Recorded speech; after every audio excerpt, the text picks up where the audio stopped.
Welcome to Locally Speaking, a podcast where two elected officials chat about the municipalities and regional districts that make up local governments in British Columbia and how we manage to get anything done at all. I'm Brenda. And I'm Alton. And in today's episode, we tackle the word transparency and all of the meanings that it has in relation to municipal government.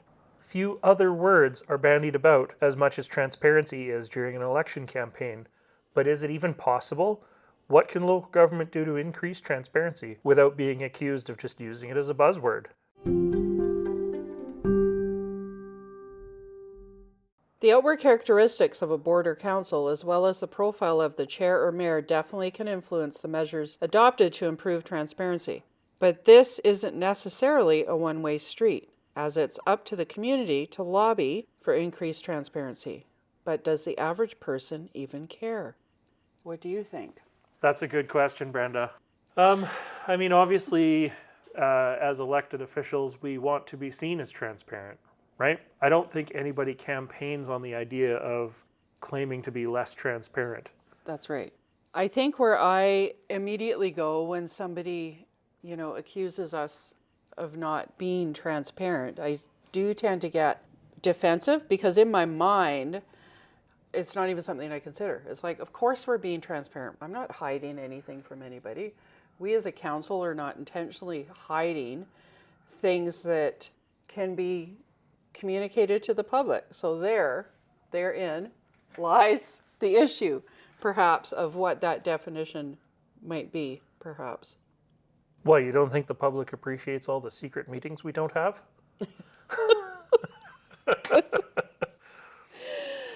I don't know. In all seriousness, municipal government's not an easy job, and to have things thrown back at you that in your mind you're not committing, transparency. Sort of the next thing that you get accused of is lining your pockets from developers, or things go down a really kind of nasty road. But I feel like it all starts with the accusation that government is hiding something from us. So that's really what made me start thinking about this topic, was why do I get so defensive about it? So trying to take a more objective look at what the community means when they say transparent. So I asked that a lot during this latest election campaign. Give me an example of what transparency looks to you. And I would never have guessed that it could be something as simple as understanding how your meetings work, or understanding what the actual process flow of the way the meeting the actual works. process. So I think my thought of what people mean when they say you're not being transparent is quite a bit different from what necessarily a lot of people do think out there. So I think it's a super interesting topic, and I think it's one that I want to keep going, like with community associations, for instance. Right. The way we work through our meetings and our agendas and the process is just something that I feel like we take for granted so readily. I mean, things are laid out in legislation, community charter, local government act, Robert's Rules of Order. I've recently been learning that there are ways other than Robert's Rules of Order to run a meeting. Yeah, there is no law that says Robert's Rules of Order is the only way to run a meeting. Yeah. Which I guess that speaks to the what are you trying to do? How are you trying to... It's one thing to have your business meeting and vote yay or nay on a new bylaw amendment or something like that. But I guess how do you, through your process, ensure that the public is coming along? Like, we do budget meetings, we do budget presentations, we still get people that are surprised. Is it the availability of local elected? Is it open houses? Town hall type stuff? Right. I can't think of the last time I attended a town hall in any capacity that wasn't a full-blown public hearing. Yeah, well, other than what we did during the election, that was about as close to just sitting around and answering questions from the public as we have gotten. Yeah. But I mean, if we look at let's look at a couple definitions, because this is where I went with this. I thought to myself, I wonder what the true definition of transparent is even. So some of the ones that I found were, if a person is transparent, you can see their true bad motives, which I thought was a really interesting definition to come at from a really negative standpoint. He thought he could fool people with his transparent deceptions. What does that even mean? I don't know. It feels to me like that's a double negative. He thought he could fool people with his deceptions were so transparent that you couldn't, everyone could see right through them. Right. So they could see his true value. This is a disclaimer. We're not talking about anyone specifically when we say he. So all of our male listeners out there, just calm down. So synonyms, blatant, obvious. So that makes sense. I guess so. I mean, does it? I've never really... You never looked at it that way, Never right? really looked at it that way. Yeah. You look at transparency as something As that a good is thing. a good thing, Yeah. a beneficial thing for the community. Yeah. The second one is being transparent is more than good policy. Yeah, it's a way of ensuring your employees stay satisfied. You trust them with the information, and in turn, they reward you with loyalty. So, organizational transparency creates trust among stakeholders, informs decision making, and fosters greater participation. I think that's very reasonable. Yeah. I don't think there's any reason to be hiding things from staff at all. They were there before, well, generally they were there before we were. Mm-hmm. You hope that they'll be there after we're gone. Mm-hmm. Yeah, I just don't see a reason for hiding things from the staff body. Interesting. That's an interesting additional definition. Another one, the quality of work being done in an open way without secrets. Public has a right to know what their government is doing, where their tax dollars go, decision-making processes, and the greater the consultation, the greater the transparency. Which, in this last definition, is, I think, really the root of... The crux of it. The crux of the issue, right? And so when you look at, as an example, and correct me if I'm wrong, because I haven't done all the reading on what Premier Eby has presented lately, but I know insofar as development goes, or housing, he's looking at removing some of the quote-unquote roadblocks in the process, which potentially could involve public consultation, right? Yeah. I mean, I haven't been paying too close of attention to it lately. Mm-hmm. I know that was one of the things that came out of electronic meetings and some updates that came out following sort of the relaxing of COVID regulations was the ability to speed up timelines. Well, I mean, we've got an example of it this week. The opportunity to waive a public hearing. Correct. Which would be totally unfathomable 2 or 3 years ago. Right. But this is something that's actually given for in the provincial legislation that talks about how we run a municipality in British Columbia. Yeah. So we're, sometimes we're faced with items where the intention is all good in that we want to move housing forward when there's a need. I'm just using housing as an example because that's where we're at. But the result is not going to fulfill that the definition of the greater the consultation, the greater the transparency. Yeah. And I think there also gets tied up, consultation does not mean just doing what people tell you to do. Consultation does not equal things going your way. Right. Necessarily. Yeah. I think that gets forgotten a lot too. But what about some other things, let's see, that we see? I think probably, you and I are both a big fan of the old late agenda items. Items that get added onto the agenda that don't necessarily make it into the public purview in a good amount of time before the meeting could be seen as not being transparent. Right? And by fan, I just want you to, not a fan. Mm-hmm. That's sarcasm. Thinly veiled sarcasm. If I were king, there would be no late agenda items. Yeah. I recognize that sometimes there are emerging situations, but if you consider a high degree of transparency, If you have an emerging situation, I think there's an opportunity to call a separate meeting if it's necessary, or our agenda structures do give a space for emerging New items from staff. Yeah. I can't think of any that we've ever had that come up through that part of our agenda. And every municipality is different, of course, but I don't think it has to be, last minute shuffling of agendas, trying to make things work under almost any circumstance.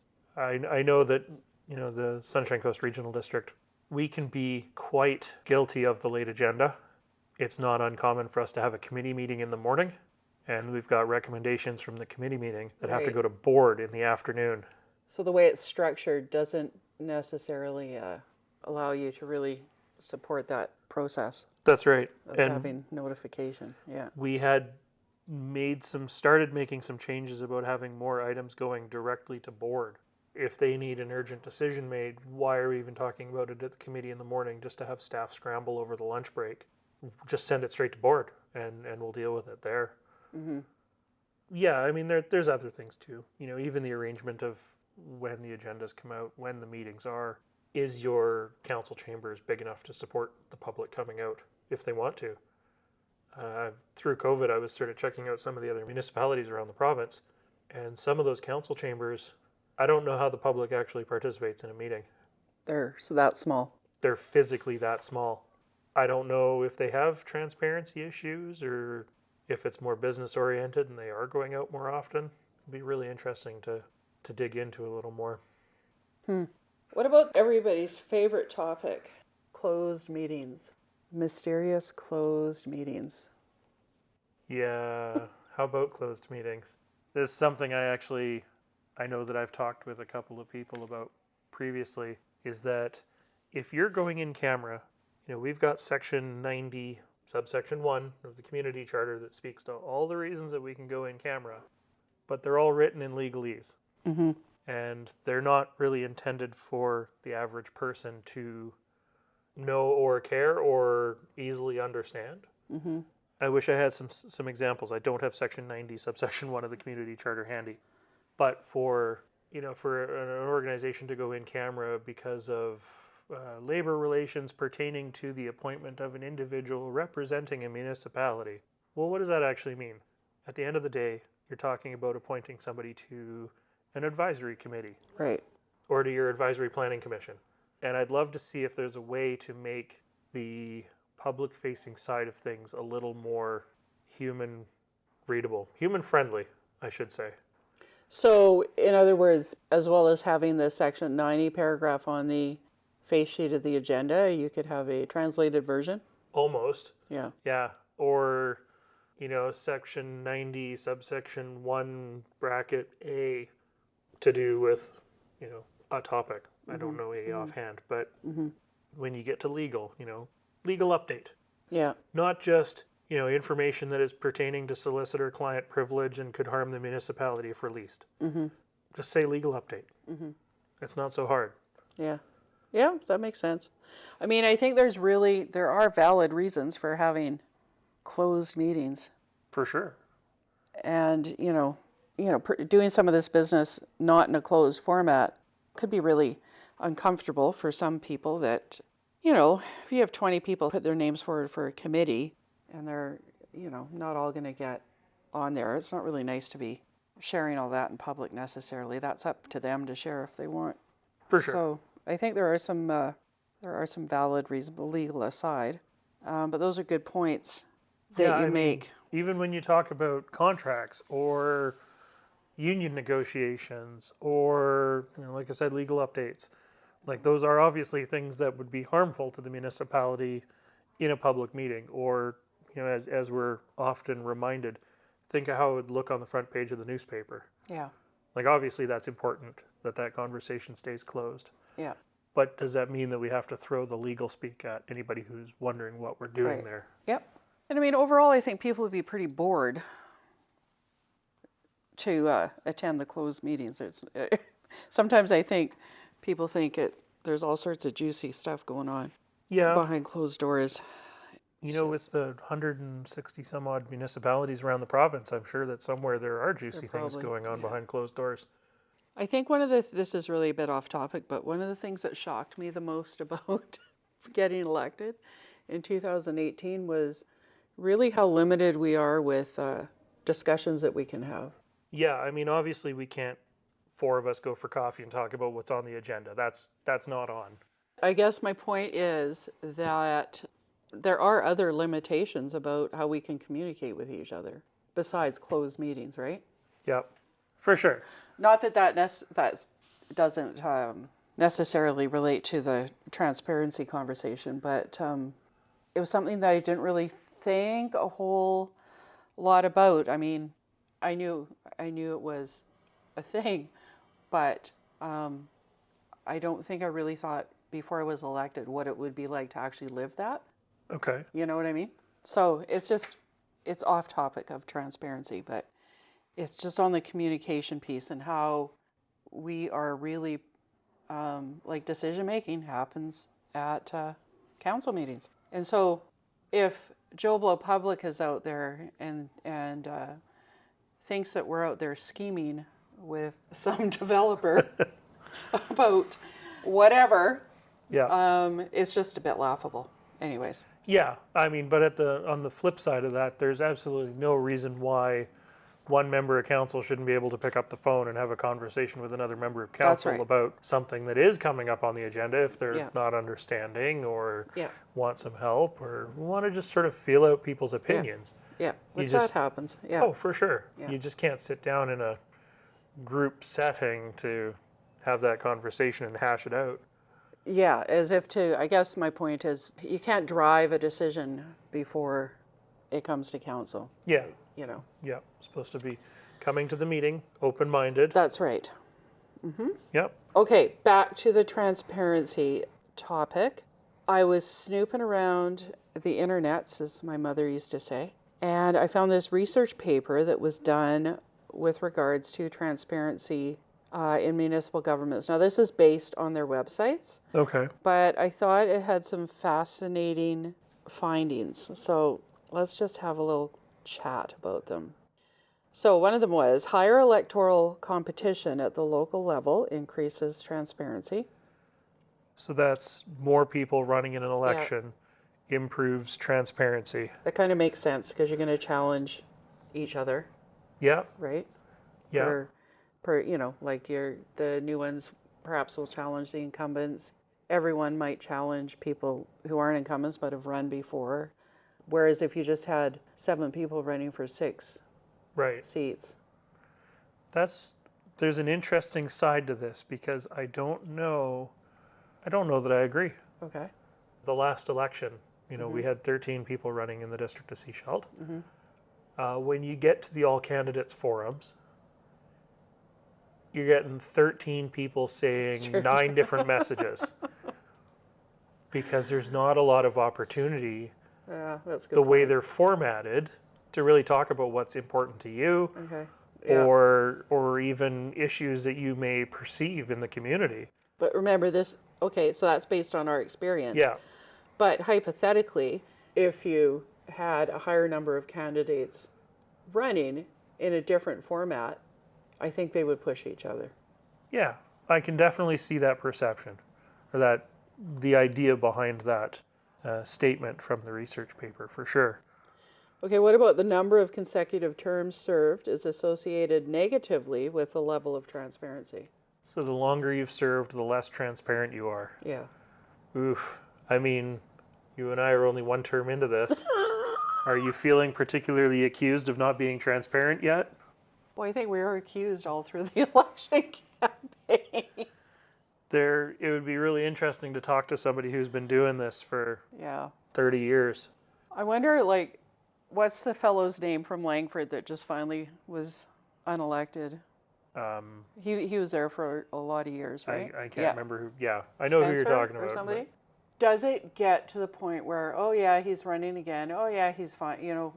Do people get so laissez-faire that he doesn't necessarily need to be as transparent or as engaged, or would you sort of fall into potentially a false sense of security and get laissez-faire about it? Well, and there's something on the flip side of that, when a decision comes to your table, you have all the background information because you've been there for all of it. That's right. So how much more information do you need to actually make a decision? Right. Is that efficiency or is that lack of transparency? Be interesting because, I don't know what his council looked like what the turnover was like. Over the terms, you mean? Over the terms, yeah. Yeah. Because you could continually be challenged by new councillors, I guess. Yeah. How about minority elected officials display higher levels of transparency? I don't think that this is something that either of us are qualified to talk on. No. Moving on. Yep. Left or center left officials are associated with higher levels of transparency. I think that's a common... Do you think that's a misnomer? I think it's a misconception. Yeah. I think left or right are just as easy to be willing to be transparent. Actions speak louder than words, of course. But I don't think there's anything inherently set up to say that, Politically. Yeah.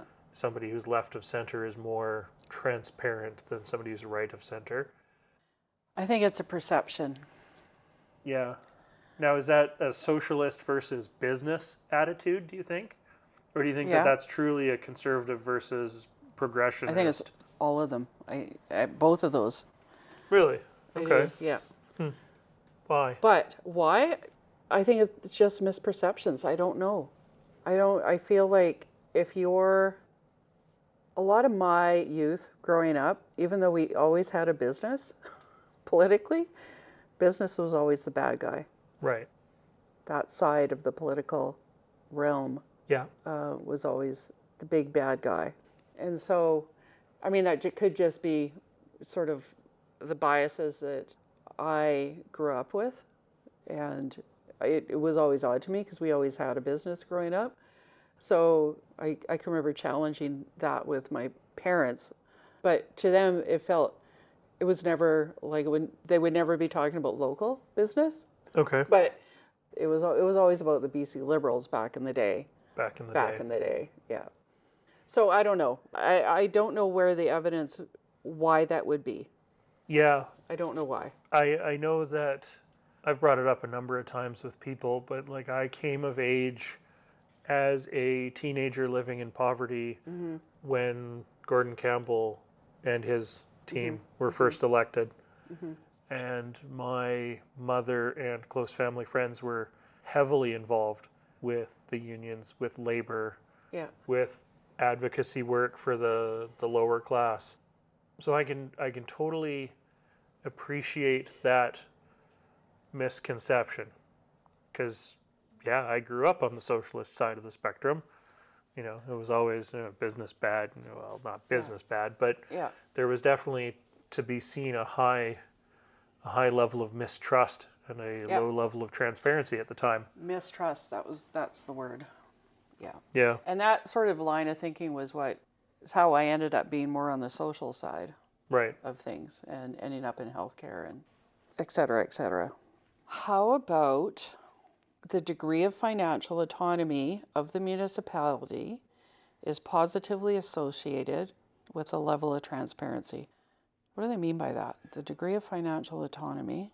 I take that to just mean the better off of municipality is financially. Yeah, well, that makes sense. I mean, sure. If you don't have any money, you might be trying to hide stuff. I don't know. Where did the reserves go? Isn't going to stand up proud and say, look how great things are if they're not. So I can see how that could be an outcome of this. For sure. This study. I don't know that really speaks much more to that. To be clear, none of this is specific to the District of Seashell. Or even to Canadian municipalities, I believe, right? This Yeah. was an American study or a South American study? American, I think. American study. Yeah. So we are extrapolating here a little bit. That's right. We're using it for talking points, really. Yeah. But I think that this actually ties into the next issue, or the next item here. Information technology capacity is positively associated with the level of transparency. 1,000%. If you can afford to have a good website, if you can afford to have a high level of open data, of sharing, of communicating, I think that, one, your financial autonomy of the municipality is probably in good shape. Yeah. But for sure, if you can log onto the website and you can find a report or a study, Yeah. then it's right there. Yeah. And this is something we've been pushing for locally. It is. And I know that it's something that some of the cities in the Lower Mainland have been pushing for too. Yeah. Open data portals, open data sharing. Researchers can log in, grab data, work on it, manipulate it, and share their findings. I just think that that requires a certain commitment even to be able to talk about that, both financially and human resources wise. Mm-hmm. If you're in a municipality where there's 10 people that work there, Mm-hmm. chances are high you probably don't have an IT department. Yeah. And if you don't have an IT department, who's uploading, those bylaws that have just been adopted? Yeah. Who's making sure that the business license file is being shared? So I think that, that last point and this point almost go hand in hand, because really you're talking about the financial capacity of the municipality. All right. Communities with higher socioeconomic status display higher levels of transparency. I don't know about this. I'm not sure what the extrapolation is there, because they can only go bad places. Smart people ask more questions.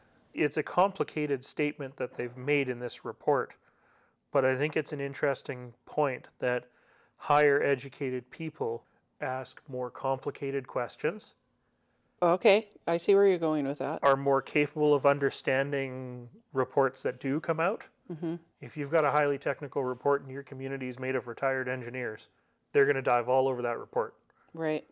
If you're in a community where you're primarily resource-based or something like that, well, one, the level may not be there to dig into that, but the level of caring may not even be there to dig into that, right? Yeah. How about municipalities where the average age of the population is higher displays lower levels of transparency? This, I think, we're well suited to be able to talk about in Seasheld.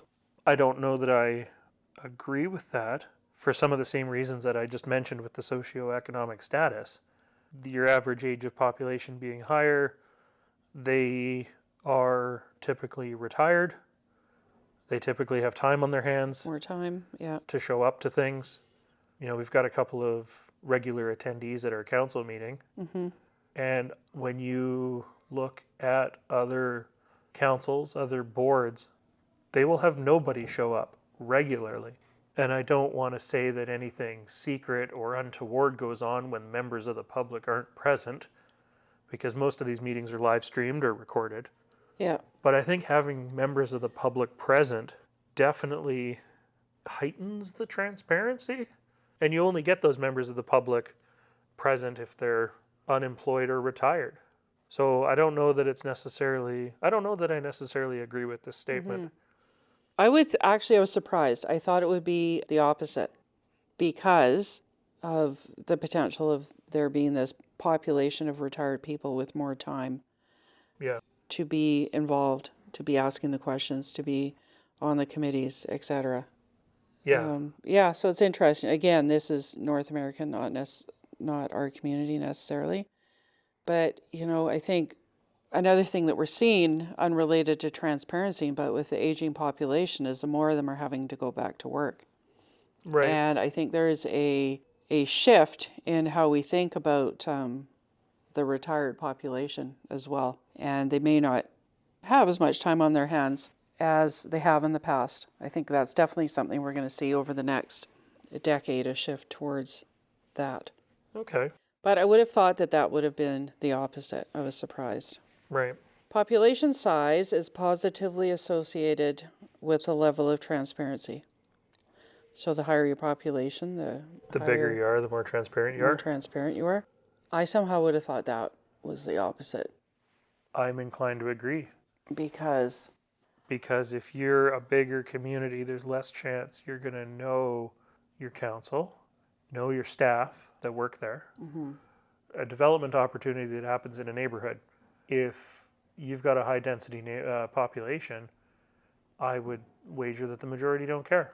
Remember, this is about the website. So if you go back to the purpose or what was behind the study, what they were looking at, and a big city probably does have the budget to have the IT team and the great website. I think this So comes maybe back to it those could be other related comments, to right? that. Yeah. No, that's fair.